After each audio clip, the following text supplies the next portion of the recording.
Anoche, la Cámara de Representantes aprobó la reforma tributaria. Primero lo ha hecho el Senado colombiano.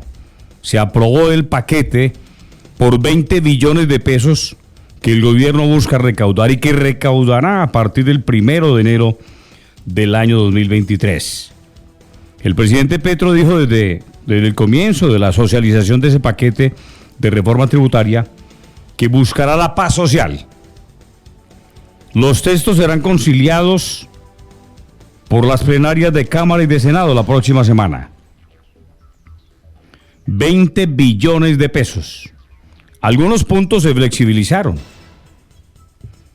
Y los partidos de gobierno flexibilizaron también sus posiciones. Las fueron modulando y moderando. Esa es la política.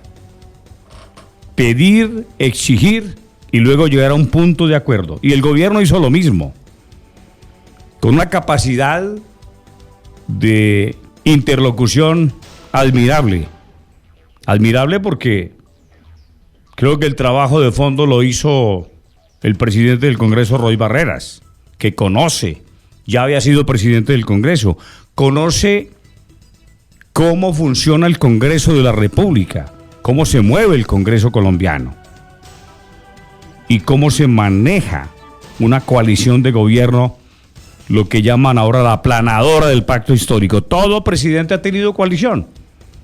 Esto no es exótico para un gobierno, y menos para el mandato del presidente Petro. 20 billones de pesos. Miraremos cuando quede depurada la reforma, cuando quede el texto definitivo, qué fue lo que el Congreso de la República refrendó para que los colombianos puedan tener claridad y los oyentes. De momento tributarán aquellas personas que perciban un salario superior a 13 millones de pesos. Se salvaron las iglesias colombianas. A alguien se le ocurrió, y esa fue una discusión dentro del Partido Liberal, que acusó a su partido un representante de más conservador que los conservadores. ¿Por qué iban a cobrar impuestos a las iglesias?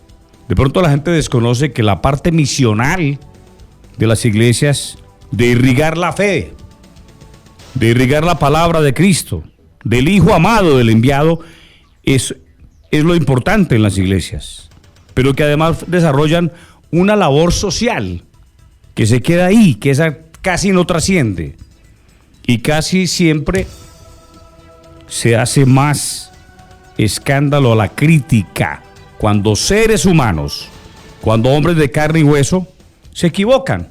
Pero en fin, en las iglesias hay una labor social paralela al trabajo evangelizador. Entonces no es que sean unas fábricas de plata. Seguramente hay hombres que se desvían de la palabra del Señor y hacen otras lecturas, otras aplicaciones y otras interpretaciones. Pero se salvó ese tema. El impuesto al pan, el 96% del trigo se importa. Eso no es nuevo, eso hace mucho tiempo se hace. Colombia no tiene seguridad. Colombia no tiene seguridad alimentaria. No la tiene.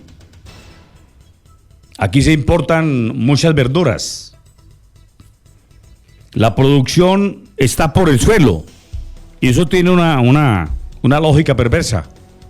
Y es que los campesinos, los productores, hacen un esfuerzo, se endeudan en un banco para una cosecha de yuca, papa, plátano, frijol, verduras, hortalizas, frutas.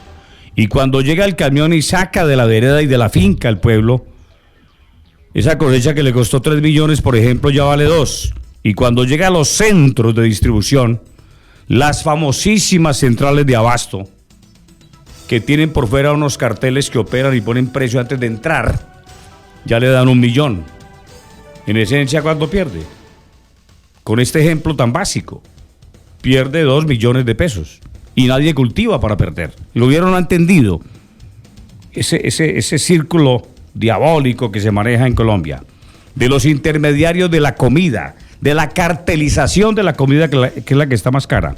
Pero en este paquete de reforma tributaria, que quedó por 20 billones, no por 25,6,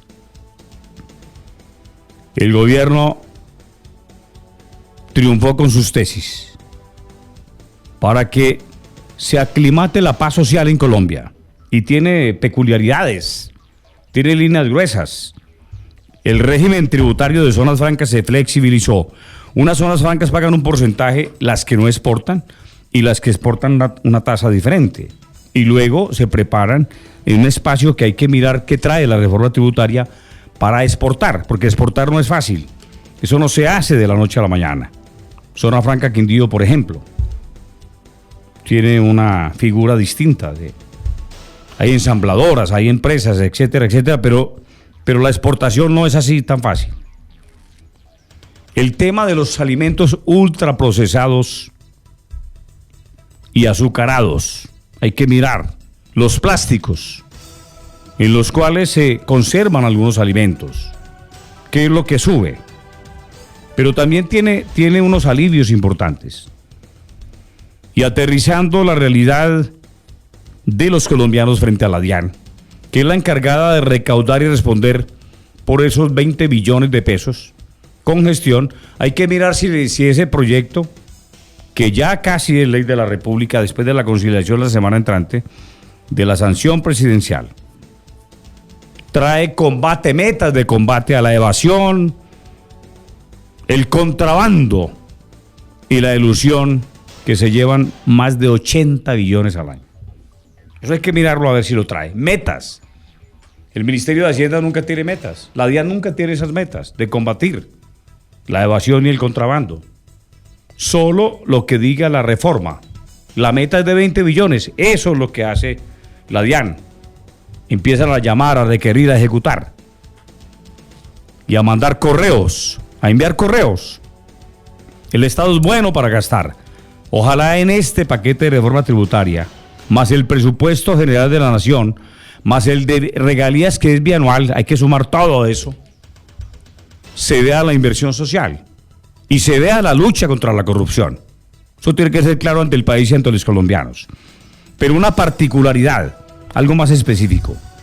La representante de la Cámara por este departamento, Sandra Viviana Aristizábal Salek, logró que se incluyera la proposición que ella le había hecho al director de la DIAN, el ministro de Hacienda, José Antonio Campo Gaviria. Un plan de alivio para 240.000 colombianos deudores morosos o que le deben a la DIAN. Y entonces vendría un plazo de 5 años para cancelar esas deudas con la DIAN. 240.000 morosos en Colombia. Y unos descuentos y rebajas de intereses de mora para saldar de una vez la deuda de impuestos con la DIAN. Y la DIAN tiene unas facultades casi que confiscatorias, muy fuertes, para recuperar los impuestos de los colombianos. De manera que en ese contexto de reforma tributaria, que todo gobierno impone, porque termina imponiendo, los de derecha que gobernaron tantos años y este del pacto histórico que representa y encarna el doctor Gustavo Petro, siempre tienen y traen reformas tributarias. Y el argumento siempre es el mismo, el gasto social. Aquí viene una apuesta grande con capítulos musculosos para el gasto social. Esperemos entonces que salga ya en firme, depurada esa reforma, para socializar todos los puntos y lo más importante, y lo que le preocupa y compete y toca, beneficia o afecta a los colombianos. Cuidado con el invierno. El invierno en este departamento está haciendo más estragos de lo que uno cree o muestra la prensa nacional. Ese comunicado de la Unidad Departamental de Gestión de Riesgo del Gobierno Seccional habla de 90 emergencias que ha atendido la gobernación con combos de maquinaria amarilla, con los alcaldes, etcétera, etcétera. 43 viviendas destruidas por el invierno. Es que llevamos más de un año soportando las lluvias. 32 personas afectadas. 498 personas impactadas por el invierno. 2 personas fallecidas. El municipio más golpeado por el invierno es Pijao, 21 eventos. Le siguen Génova, Buenavista, Montenegro, Córdoba, Circasia, Armenia, Finlandia, cuando no es en la parte vial, las familias se ven afectadas por todo ese impacto del invierno. Y el papel de los comités locales de emergencia es fundamental. Hay que manejar y cimentar cada día más esa cultura de la prevención. Y sigue el invierno. Y los pronósticos del IDEAN en materia de lluvias no son alentadores.